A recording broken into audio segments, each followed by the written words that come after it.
7년입니다. 7년, 뭐가 7년이냐. 보시죠. 단전단수 지시 이상민 징역 7년. 국가 존립을 위태롭게 한 내란에 가담을 했다. 기본적으로 12.3 비상계엄은 내란이었고 이 내란에 이상민 전 장관도 가담을 했습니다. 라고 재판부가 판단을 했다라는 거죠. 그렇게 해서 7년을 줬다라는 건데 재판부 얘기 직접 좀 들어보시죠. 피고인은 윤석열로부터 주요기관 봉쇄 계획 및 단전단수 조치 지시 문건을 교부받아 그 이행의 지시를 받고 허석권에게 특정 언론사 단전 단수에 대한 협조 지시를 함으로써 윤석열, 김용현 등의 내란 집단의 내란 행위에 있어 그 중요한 임무에 종사하였다고 판단됩니다.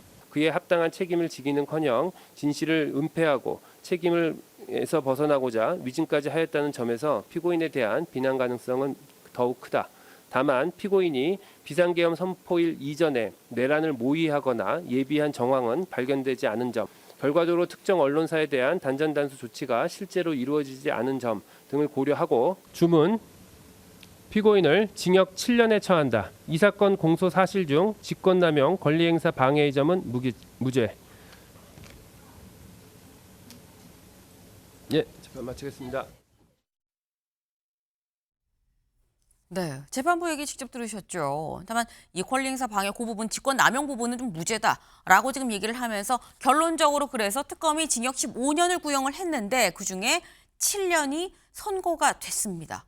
근데 이 대목에서 이경민 변호사님, 한덕수 전 총리도 구형은 15년이었어요. 근데 15년에 8년을 얹어서 23년이 나왔는데 이상민 전 장관은 15년에 8년을 깎아서 7년이 나온 거거든요. 두 사람의 차이는 뭐냐라는 겁니다. 이제 각 재판부가 다르기 때문에 사실 뭐 딱 비교를 할 수는 없지만 네. 이신감 부장이 이제 그때 당시에 이제 결론을 내린 부분은 그러니까 이게 이전에 뭐 전두환 노태우 때에 그때 이제 판결의 기준을 참고를 하지는 않고 본인이 봤을 때는 이 쿠데타가 위에서부터 이루어진 친위 쿠데타의 모습이었기 때문에 그래서 이거는 이제 형량에 있어서도 더 이제 어떻게 보면 새롭게 이제 반영을 시켜서 이런 부분 가담을 했을 정도, 특히나 이제 한덕수 전 총리 같은 경우에는 국적 2인자였기 때문에 뭐 이런 부분들을 막을 수 있는 위치에 있었고, 근데 그럼에도 불구하고 뭔가 이제 국무회의도 거치도록 하고 이렇게 이제 절차적 하자가 없는 것처럼 이렇게도 조력을 했기 때문에 네. 이런 부분들이 이제 가담한 정도가 크다라고 봐서 형량을 조금 높게 선고를 한 것 같고요. 어제 이제 이상민 전 장관의 이제 재판부 같은 경우에는 기존에 그냥 이제 뭐 전두환 때에 그때 이제 어떻게 보면 형량의 기준을 가지고 내란 중요 임무 종사자들이 받았던 그 판결례를 좀 참고를 한 것 같거든요. 그래서 그렇게 비춰봤을 때 어느 정도 이제 형량을 정했을 때 그때의 기준에 맞춰가지고 이제 하다 보니까 아마 이제 징역 7년 정도로 이제 결정이 나지 않았을까 이렇게 조금 보고 있습니다. 일단 재판부가 같은 재판부가 아니기 때문에 어떤 걸 놓고서 보느냐. 근데 이 앞서서 한덕수 전 총리의 재판부는 역대 이런 적이 없었다고 봐서 새롭게 어떻게 기준 설정을 하는 개념이었었고 이번 같은 경우는 전두환 때의 내란 사건에 비춰봐서 거기를 기준으로 해서 잡다 보니까 7년이 나온 것 같다라고 말씀을 하셨어요. 네. 그러다 보니까 23년과 7년, 무려 14년 차이가 지금 난다라는 건데 근데 관련해서 아까 잠깐 보셨나요? 이상민 전 장관도 사실 더 나올 줄 알았는데 라는 생각을 했었던 것 같다. 왜? 마지막에 얘기를 듣고 난 다음에 웃으면서 옆을 쓱 보는 모습 보셨나요? 네.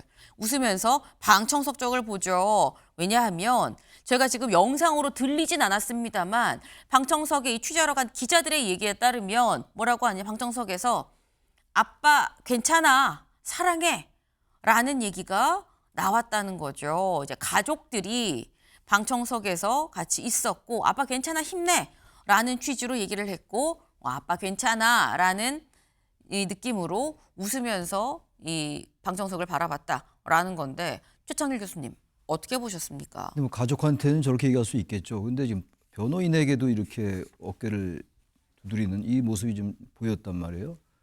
저건 모르겠어요. 어떤 생각에서 저렇게 했는지 모르겠습니다만 생각보다 적게 나왔네라는 생각이 느껴져요. 그렇지 않고 저런 여유가 나오기가 어려워요. 변호인들에게 이렇게 격려한 듯한 이런 모습을 보이고 그런 것 같고 그거는 뭐 모르겠어요. 이상민 장관이 왜 그런지 모르겠는데 좀 이해가 안 가는 게 지시했다라고는 인정을 했잖아요. 단전단수 언론사들, 뭐 경향신문, 한겨레신문 이런 등등에 네. 지시했다라고 분명히 판시를 했음에도 불구하고 또 뭐라고 얘기하냐면은 단전단수 실행을 주도적으로 계획하거나 지휘한 것으로 보이지 않는다. 지시와 지휘가 뭐가 다른지 모르겠어요.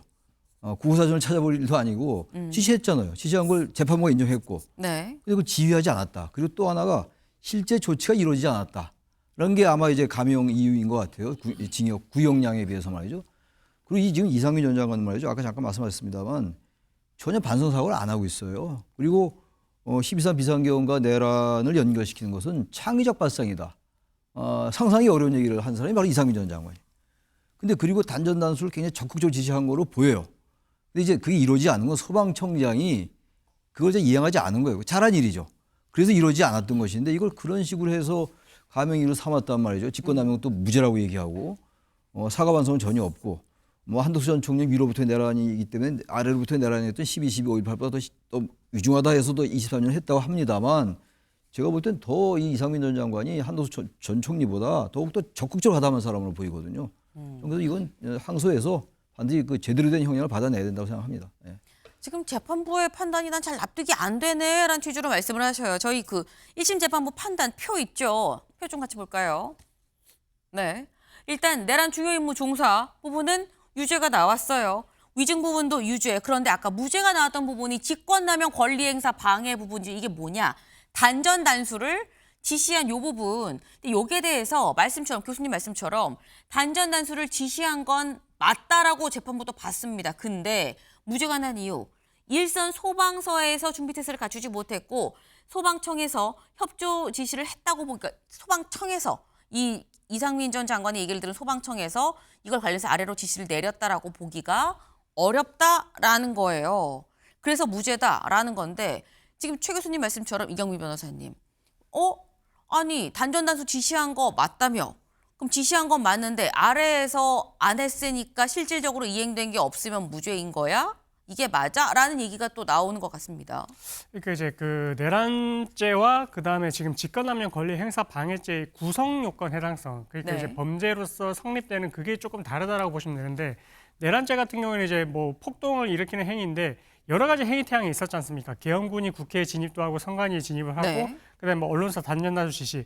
근데 이 모든 행위들이 전부 다 이제 기소에 이르러만 처벌이 되는 게 아니고 이 계엄군이 국회에 투입이 돼서 당시에 이제 봉쇄를 했던 그런 분들도 다 폭동이 인정이 되는 거거든요. 네. 그래서 공범 관계에 있기 때문에 이 언론사의 단전 단수 지시가 실제 이행이 되지 않았다라고 하더라도 내란 중용 임무 종사자로 일단은 범죄 성립한다고 보시면 됩니다. 네. 그런데 직권남용 권리 행사 방해죄는 내가 부당한 지시, 공무원으로서 부당한 지시를 내려가지고 이 의무 일을 하게 됐을 때, 그러니까 밑에 있는 그 지휘를 받은 사람이 실제로 그 행동을 이행을 했을 때를 지금 범죄 성립이 되는 요소로 보기 때문에 아하. 근데 여기서는 단전 단수 지시는 했고 자기도 들어서 뭔가 이제 소방서나 밑에 이제 뭔가 경찰 협조가 오면 어떻게 하라라고는 했지만 실제 그게 정말 단전 단수까지 갈 정도에 이르지는 않았다라고 재판부는 봤던 거거든요.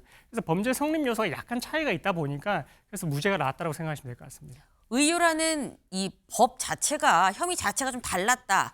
지시한 게 맞다. 그래서 내란도 맞고 여기에 종사한 것도 맞다라고 다른 걸로 이제 이미 이 형량이 이 측정이 된 거고 그거 말고 따로 직권 남용은 실제로 그렇게 지시를 해서 이행이 됐느냐 여부까지도 범죄가 성립이 됐는지를 봐야 되기 때문에 이거는 무죄다라고 본 거다라는 말씀이에요. 일단 이상민 전 장관은 상당히 좀 약간 1심 결과에 만족을 하는 모습이긴 합니다만 그럼에도 불구하고 항소를 하겠다고 했고 검찰도 항소를 할 것 같죠. 2심을 또 봐야겠다라는 생각이 좀 듭니다.